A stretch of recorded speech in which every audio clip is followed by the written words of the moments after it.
Banten yang di sini kan yang nggak kelihatan kan Banten untuk ngiasang. Nah, mungkin belum ada yang pernah dengar apa itu ngiase ya. Jadi sesuai tunjuk di buku Dharma Kepandian itu, sebelum membuat keris kan tertulis di Transkrip Lontar Dharma Kepandian yang kita miliki di Sempon Pande. Namun sampai saat ini belum pernah yang lihat ada yang menampilkan bagaimana bentuk wujud dari Banten yang ada di dalam Dharma Kepandian itu sendiri. Melalui laku spiritual yang baik, muncullah pesan moral dan spiritual yang baik. Kalau bisa pahami dulu dan ketahui apa itu keris. Kalau sudah betul-betul tahu tentang keris, silakan.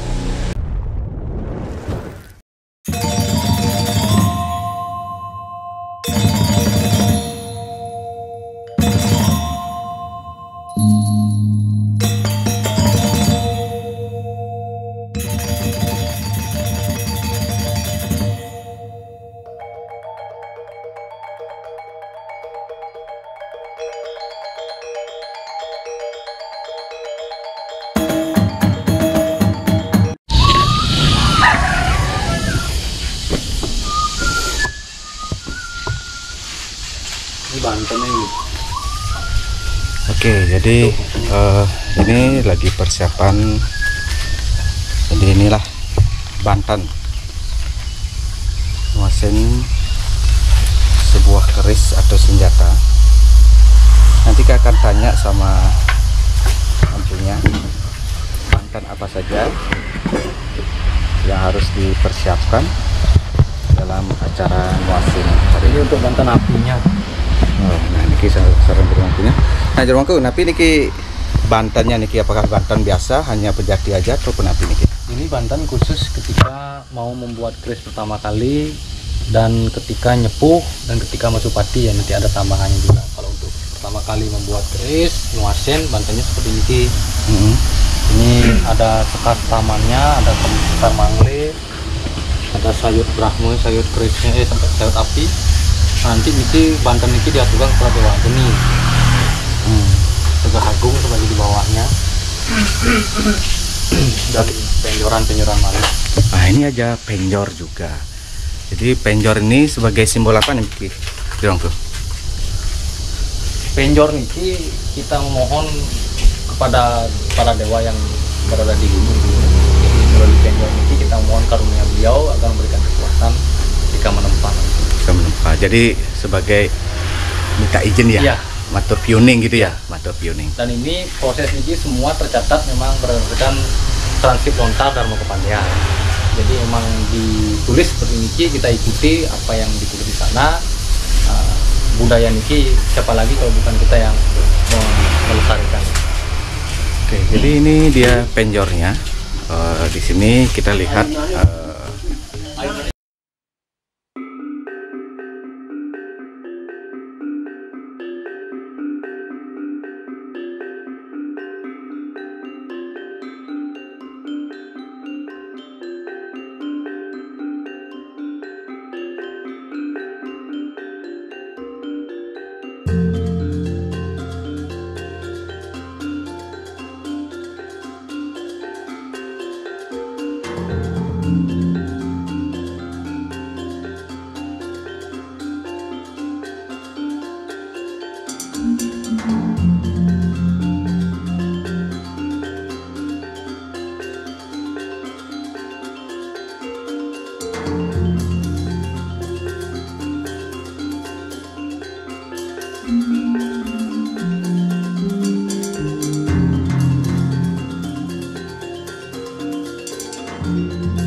bersama Jero Mangku Yusuf. Nah, kita tanyakan sedikit nih, sebelum memulai dari proses nuasin sebuah tombak nanti ya.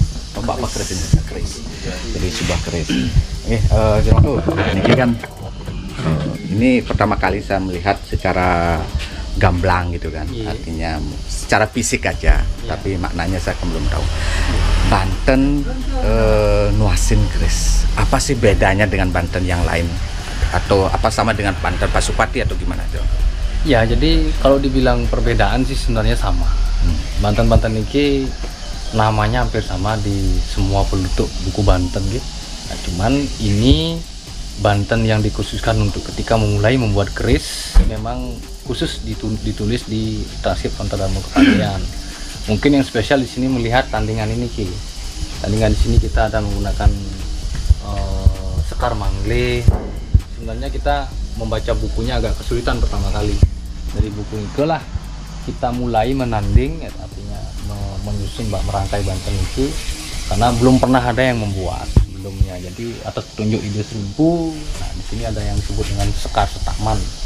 Ini mungkin yang disebut sekar setaman versi Darmo Kepandian. Jadi daging taman dan canang. Terus ada yang sayur Brahmo. Sayur Brahmo niki emang ditunjukkan untuk Dewa Geni. Jadi itu harus ada. Dan santun tenggep daduk kalih ditulis di bukunya memang harus menggunakan 2 daksina. Nah, Segahan Agung sebagai tapakan beliau, sebagai mungkin ada iringan beliau yang datang, yang ikut untuk menyaksikan dan memberikan anugerah. Ini sebagai sajian untuk Bale Waduan Betani. Ini Banten khusus untuk memuja Dewa Geni, dan untuk ide Betara Brahma Gati sesidang-sidang kita ngaturang pejati seperti di sana. Nanti kalau ketika kerisnya sudah selesai mau nyepuh, ada tambahan lagi yang disebut dengan sayur keris. Nah, itu lagi tambahan bantunya berapa. Nah, kami mencoba untuk melestarikan saja, karena ini kan tertulis di Transkrip Lontar Darmo Kepandian yang kita miliki di Sembahon Pande. Namun sampai saat ini belum pernah yang lihat ada yang menampilkan bagaimana bentuk wujud dari Banten yang ada di dalam Darmo Kepandian itu sendiri. Nah, kami mencoba untuk menunjukkannya sekarang, dan mudah-mudahan direstui. Dan ini sudah kami lakukan sebenarnya sih sudah 3 tahun. Kalau di sini membuat keris pusaka yang baru, Banten ini wajib ada.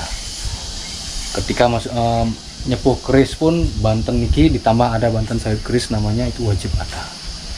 Nanti santunnya juga ada 2 santun, mungkin itu diuntukkan untuk mengembalikan sebenarnya ketika nyepuh keris. Jadi santun satunya itu untuk pandai kerisnya, santun satunya ini untuk panjaknya yang menolong menempa. Tujuannya apa? Untuk mengembalikan energi mereka sekian hari sudah bekerja menempa keris, agar energi dalam tubuhnya kembali normal kembali. Itu tujuan santun yang 2. Sekian mungkin. Oke, jadi Banten ini kan sudah bukan 1 set kan kadang ya? Ya, 1 set. Nah, jadi kalau misalnya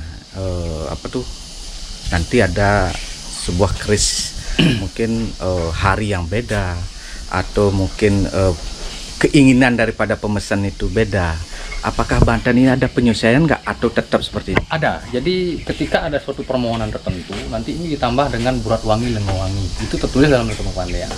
Tujuan menggunakan lengo wangi, burat wangi adalah ketika seorang pandai ingin memuja dan memohon sesuatu kepada beliau itu terberangkat, sarananya adalah lengo wangi dan burat wangi.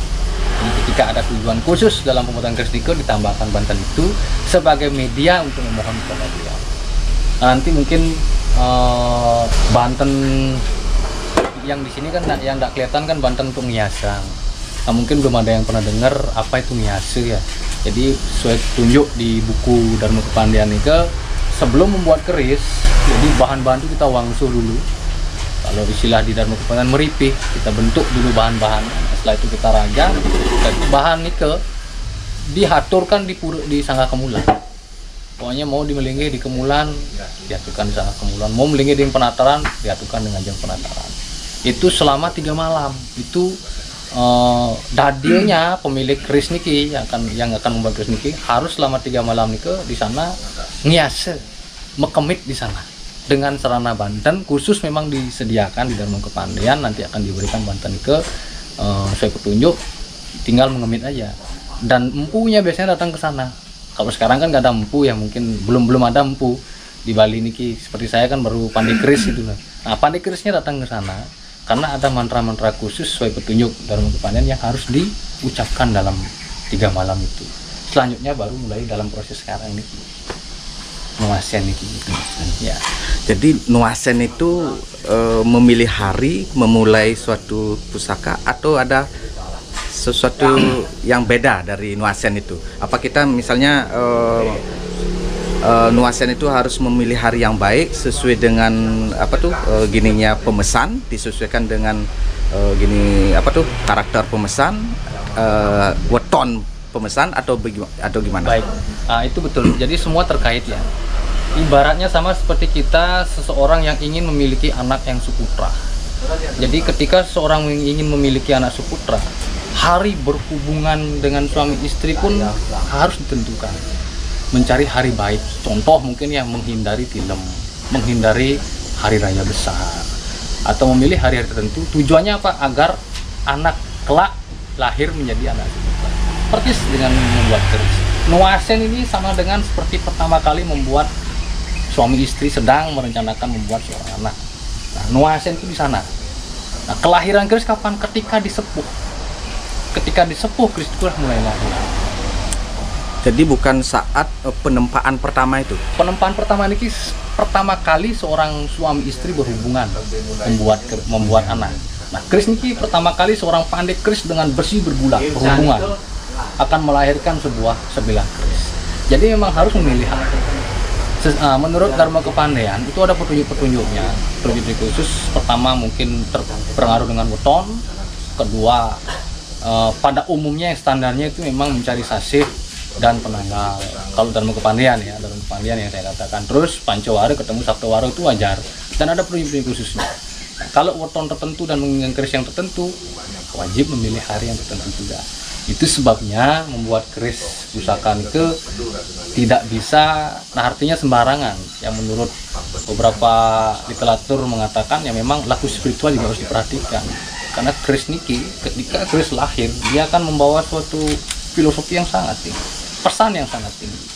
Contoh, sekarang kita banyak mengenal yang disebut dengan tangguh keris Majapahit, tangguh keris Mataram, tangguh keris yang lain-lain kan gitu. Nah, tangguh itu menggambarkan bahwa keris itu dibuat di zaman itu, zaman Majapahit, zaman Mataram. Nah, dari tangguh itu keris sebilah keris seperti keris tangguh Majapahit, sebilah keris Majapahit itu bisa menceritakan apa yang terjadi masa itu. Bagaimana keadaan sosial masyarakat saat itu. Dari keris niki bercerita.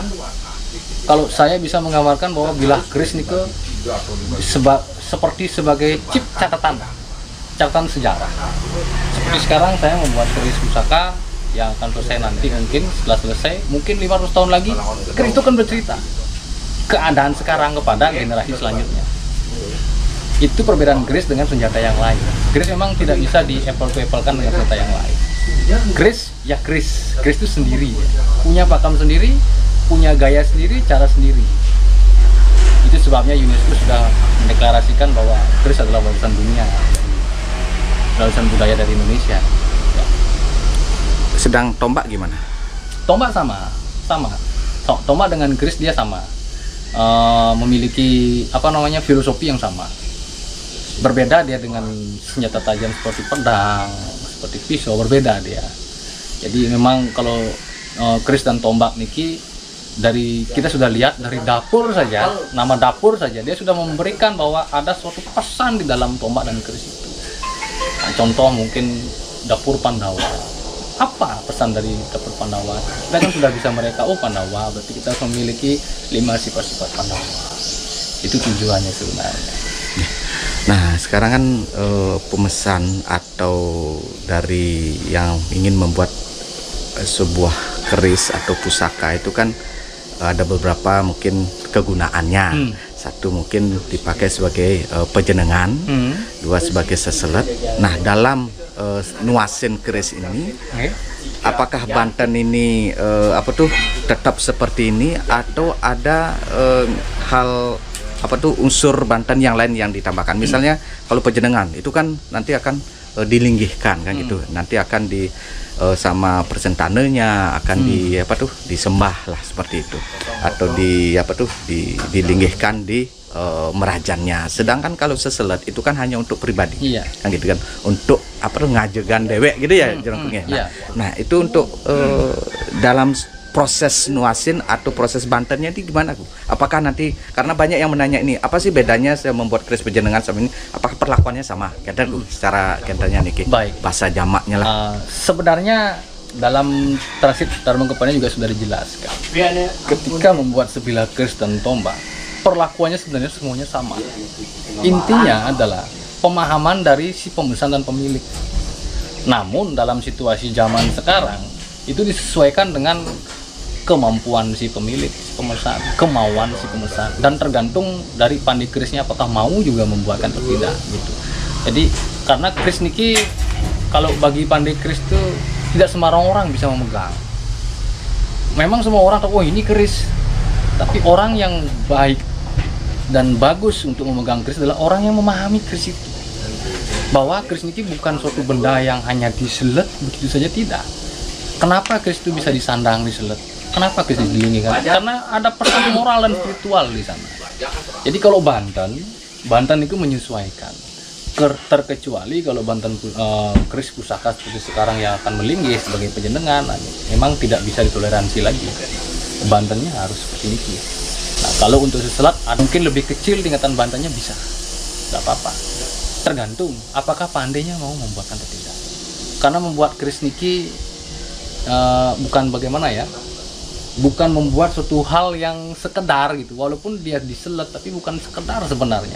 Kalau dipahami, lama-lama ketika dibaca tentang keris niki, masyarakat pasti akan lebih paham bahwa keris niki bukan suatu benda yang sekedar untuk gaya, agar nampak keren, gagah, tidak. Dia betul-betul memberikan efek.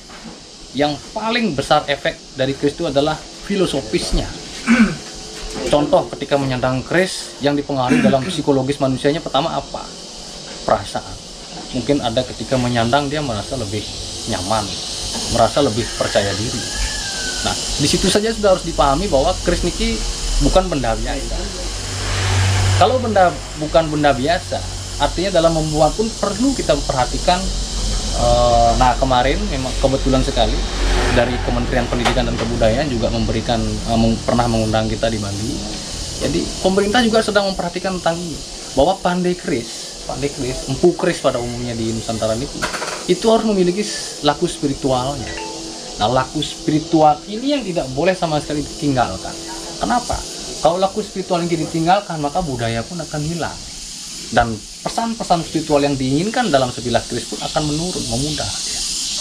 Melalui laku spiritual yang baik, muncullah pesan moral dan spiritual yang baik. Seperti itu sebenarnya kaitannya.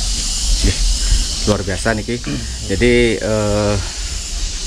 proses dari nuasin itu maknanya luar biasa, bukan hanya sekedar memulai dari suatu pembuatan suatu senjata, keris atau tombak, tapi ada simbol-simbol, ada mana-mana, ada pembelajaran di sana, pembelajaran. Dan ya, jadi di sini luar biasa. Nah, niki tiang sarang jero mangku pandai Yuse, seorang pandai keris yang ada di Karangasem. Karena niki banyak yang menanyakan niki, setelah tiang kentan ring Facebook niki banyak yang menanyakan tentang alamatnya niki, jadi kentan mangga uning niki mungkin mau membuat keris atau gimana, apa sih sebenarnya yang dilakukan? Baik ya, kalau ya teman-teman ingin memiliki sebilah keris, sebelumnya saya hanya ingin memberikan saran, kalau bisa pahami dulu dan ketahui apa itu keris. Kalau sudah betul-betul tahu tentang keris, silakan datang ke sini di tempat saya, kita membuat bersama-sama. Kemarin juga saya sempat membuat keris yang untuk seorang healer. Nah, dia seorang healer, jadi dia membutuhkan keris yang damai, memiliki taksu, dan bisa memberikan pesan budaya kepada pemiliknya dan keluarganya, dan memberikan cita kasih. Kita membuatkan keris juga untuk dia, look 3, dan dengan sarana yang sangat sederhana, karena dia menginginkan seperti ini. Dan kebetulan sekali hari dan saya sebagai pandai kerisnya, dia sebagai pembesarnya niki sudah menyatu, jadi bisa terlahir keris. Jadi pesan saya itu, pahami dulu bahwa keris niki agar kemudian hari tidak terjadi. Banyak sekarang ya, mungkin di masyarakat di Bali terutama sudah banyak yang dengar tentang kejadian atau kasus keris menyebabkan keluarga hancur, keris menyebabkan rezeki. Itu sudah dirasakan secara nyata oleh masyarakat. Mungkin itu sebuah suatu mitos, tapi rasanya sudah ngefek dan dirasakan secara nyata. Itu sebabnya kalau keris niki tidak diboleh sembarangan, walaupun keris biasa. Ibarat kalau orang Bali mengatakan, walaupun keris biasa, ibaratnya kita naruh rumah nyawan, rumah tawon. Kalau rumahnya dikosongin, apapun bisa masuk ke situ. Keris itu ibarat itu, kalau kerisnya dikosongin begitu, apapun bisa masuk ke situ. Entah energi negatif, positif. Ini kan tentang keyakinan spiritual. Ya. Jauh dari itu kan keris memang memiliki filosofi spiritualnya, pesan moralnya. Di samping itu ada mitos logi bahwa mengatakan keris itu memang memiliki power dan kekuatan. Tapi sastra-sastra dalam kepanen mengatakan itu benar ada. Namun ya memang minim literasi. Kenapa minim literasi? Karena tidak bisa diteliti dengan sampai sekarang kan tidak bisa diteliti hal-hal seperti ini. Dunia perkerisan pun tidak bisa meneliti kekuatan apa yang ada di keris itu. Paling bisa melihat apa kandungan keris ini, banyaknya berapa, bagaimana kelengketan matang tempanya, paling seperti itu. Kesan saya seperti itu, harus paham dulu keris niki bahwa bukan senjata tajam, bukan senjata tikam, bukan untuk berperang, tidak. Keris itu adalah sebuah simbol tentang manusia itu sendiri, itu saja.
Leluhur warga Pande merupakan pemuja Dewa Brahma sebagai dewa utama. Hal ini terkait profesi yang dilakoninya, yaitu memande.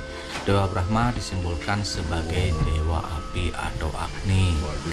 Leluhur warga Pande merupakan pemuja Dewa Brahma sebagai dewa utama. Hal ini terkait yakni identitas fisik dan identitas simbolik yang masih tetap dipertahankan oleh warga Pande. Identitas fisik yang berupa pekerjaan, tempat bekerja, dan benda yang dihasilkan, sedangkan identitas simbolik berupa nama, warna, dan tradisi.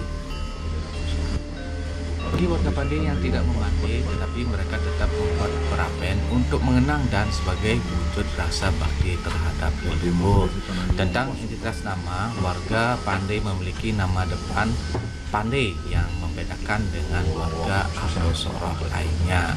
Hal itu tidak terlepas dari bahwa perapen adalah tempat laku spiritual, dan yang bisa bekerja di perapen juga tidak sembarang walaupun itu soroh Pandai. Ada ritual atau tahapan secara spiritual atau niskali yang harus dijalani sebelum memutuskan lakon sebagai pandai besi atau pandai keris, apalagi menjadi seorang empu keris. Dalam memulai sebuah keris pusaka, laku spiritual itu wajib dilaksanakan sesuai dengan dharma kepandaian, dan media dalam menjalankan laku tersebut tak terlepas dari bantan yang ada tertulis dalam dharma kepandaian yang khusus untuk upacara pusaka atau perapen.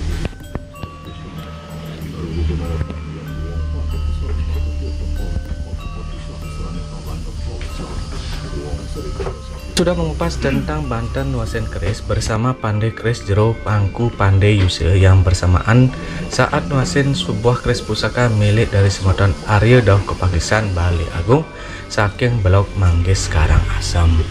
Nah, kita akan menanyakan kepada jero mangku dari Semeton Arya Dauh Kepakisan Bali Agung tentang apa dasar dan alasan membuat keris pusaka yang akan dilingkan di pura Merajaan Keluarga, serta proses dimulainya nuasen keris yang langsung dipuput oleh ide nak lingsir Sri Empu Dharma Putra Adnyana saking Griya Toya Malet Antika Karangasem. Banyak fenomena yang terjadi saat proses pembakaran besi saat tempa lipat. Saran saksikan di video selanjutnya. Jangan lupa subscribe channel Pandai Bali, like and share, serta komen apakah Semeton punya keris, baik itu keris penjenengan atau keris seselat.